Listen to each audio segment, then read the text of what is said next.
Hello, আসসালামু আলাইকুম। কেমন আছেন সবাই? আশা করি সবাই অনেক ভালো আছেন। আপনাদের দোয়ায় আমরা অনেক ভালো আছি। এই যে আপনাদের মাঝে নতুন আরেকটি ব্লগ নিয়ে চলে আসলাম। ব্লগটি অবশ্যই দেখতে থাকুন।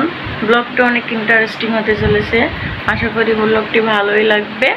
আর সবাই চ্যানেলটি সাবস্ক্রাইব করুন। হ্যালো বন্ধুরা, দেখেন মুরগির কত কষ্ট হয়। আমাদের গ্রামের মানুষ, গ্রামের বধূরা মুরগি পালতে পছন্দ করে। আর দেখেন কি কষ্ট করে মুরগির বাচ্চা ফুটাচ্ছে।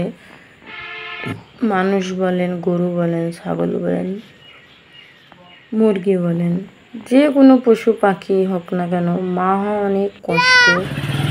মানে আসলে মায়ের কষ্টের কোনো তুলনা হয় না। প্রচুর কষ্ট মায়েদের। মুরগিদের 1 মাস, গরুর 9 মাস, মানুষের মানে প্রচুর কষ্ট করতে হয়।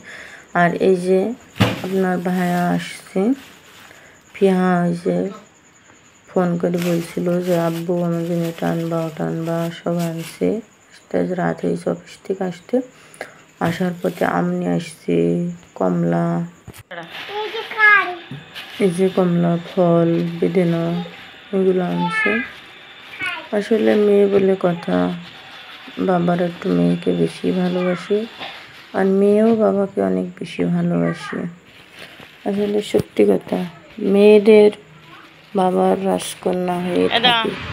কিন্তু যখন মেয়েরা পরের বাড়িতে যায়, মেয়েরা তো তখন অসহায় হয়ে যায়। এত কষ্ট করে বাবা মা মানুষ করেছে, আমিও যেমনভাবে মানুষ করছি ঠিক সেইভাবেই আমার মাও আমাকে মানুষ করছে। কিন্তু দেখেন আল্লাহর কি নিয়ামত, আল্লাহর বিধি ফুরে গেছে, দায়িত্ব পালন করে সমাজের নিয়ম, আল্লাহর নিয়ম, তাই মেয়েদের পরের বাড়ি দিতে হয়। যখনই মেয়েরা পরের বাড়িতে আসে তখনই কেমন জানি একটু অসহায় হয়ে যায়। আর এই যে খাইতে খাইতে প্রায় আসরের আজানের পরে দুপুরে রান্না করে গোসল করে